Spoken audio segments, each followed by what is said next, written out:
I'm Rena Oliphant.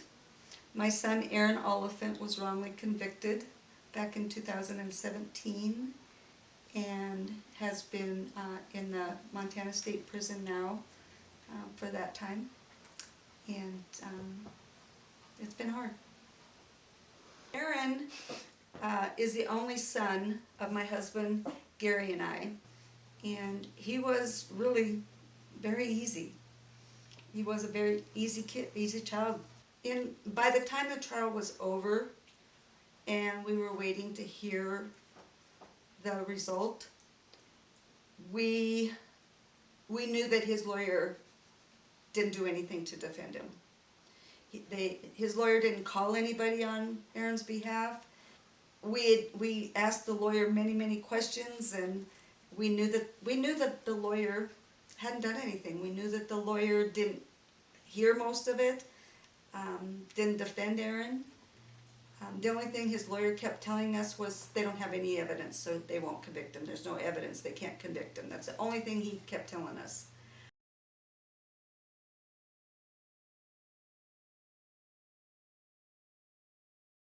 So when the jury did come back, and it was guilty, it felt like I was in a nightmare.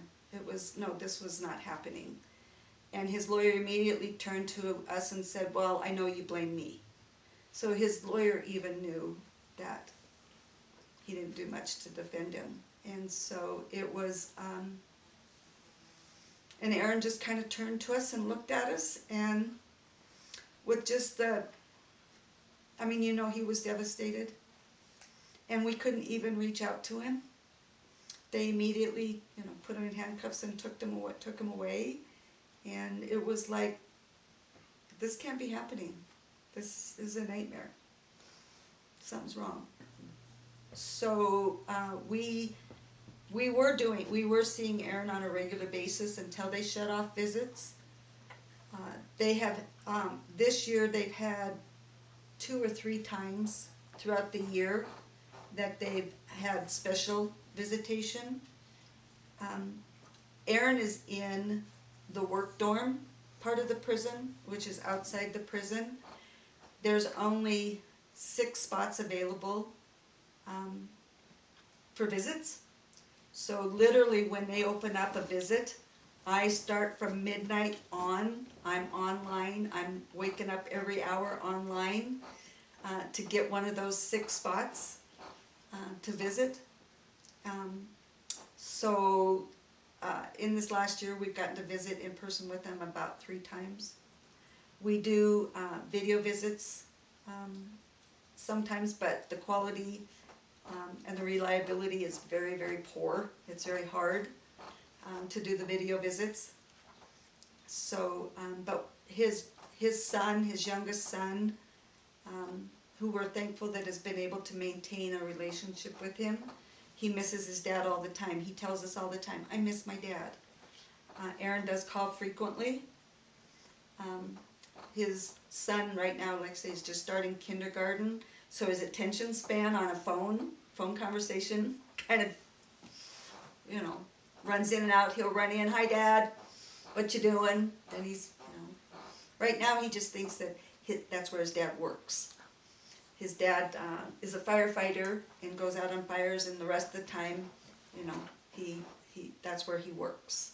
Because right now, at 5 years old, to understand prison and understand that this is wrong, we don't try to do that.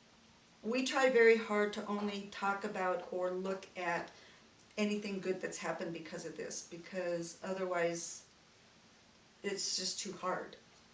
And we don't want to do that to Aaron also, so we do try to talk about anything that's good that's come of it.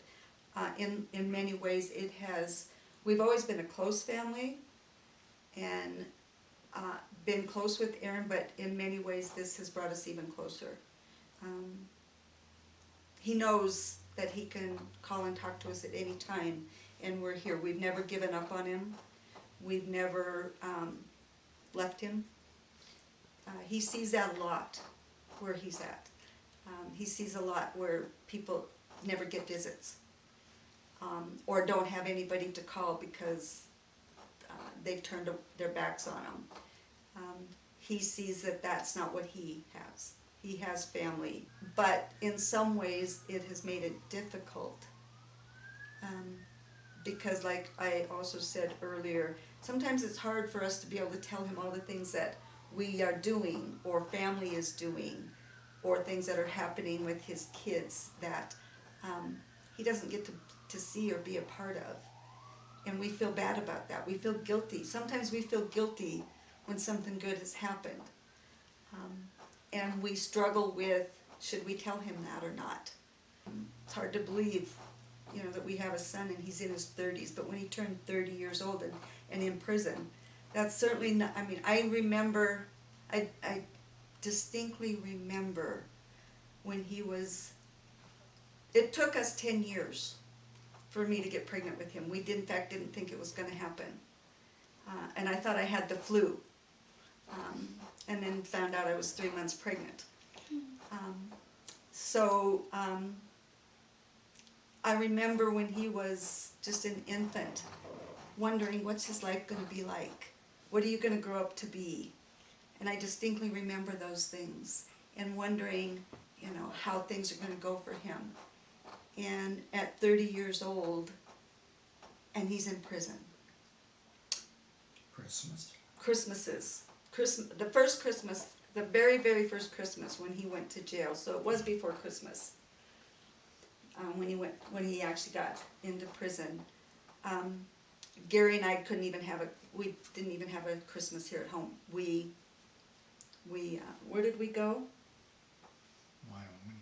Yeah, we went someplace, I couldn't be home at Christmas time, because I couldn't face having a Christmas and he wasn't here. That first Christmas was really, really hard. There's been times where his dad has had some very serious medical things, and his son, he doesn't get to be here. Because what if, I worry, what if this is the last time and Aaron doesn't get to be here? So, yeah, a lot of... The hardest one's Mother's Day. Yeah. I always wanted to have a child and didn't think it was going to happen, and then after 10 years it happened. I didn't want to put anybody else through, me crying again because I'm not pregnant, and all through that I'm just going to go through it and get it over with and not put anybody else through it, and I'll just get it over, done with, and go on. And so I take the test, and I was pregnant. So when he finally got home, and I ran down to where he pulled into with the truck and jumped up on the truck right away and said, I'm pregnant. He said, I know. He had already thought that this wasn't flu. And so when we had that first sonogram, and Gary and I, was with us, and we still have the sonogram, and said it's a boy. When we do get to go see him, and we do take his younger son with us, the same thing, just watching him, he just has so much patience with him, and watching him, with his son, and wishing he got to do that more, and wishing every time we have to leave, when we first get there, and we're watching his son anticipate and be excited about waiting for his dad to come out, and when he'd see his dad, he just lights up, and Dad, and goes running to him, and Aaron just scoops him up, but then to leave, and leaving him behind and us going, is hard too. But those are the times I think I miss the most, is seeing our son with his sons. And he has to buy all of his own shampoos and boots and clothes. He gets a couple of t-shirts and a couple pairs of jeans, but he has to buy a lot of the stuff as a firefighter. He has to buy the special $200 and some boots, and you know, so we've helped him with that. We'd send him money to help him buy things that he needed, and then he over time now he has built up a fund of money, so he doesn't call and ask us for money anymore, but that's only been the last couple of years. Up until, you know, the first few years we were sending him money, or put money on his account. We have to put money on the phone account for him to call us. It costs for him to call us. It costs for video visits. And so we have to keep money on an account so he can do that. And so, and then like I say, we've helped with his son. So it's a drain.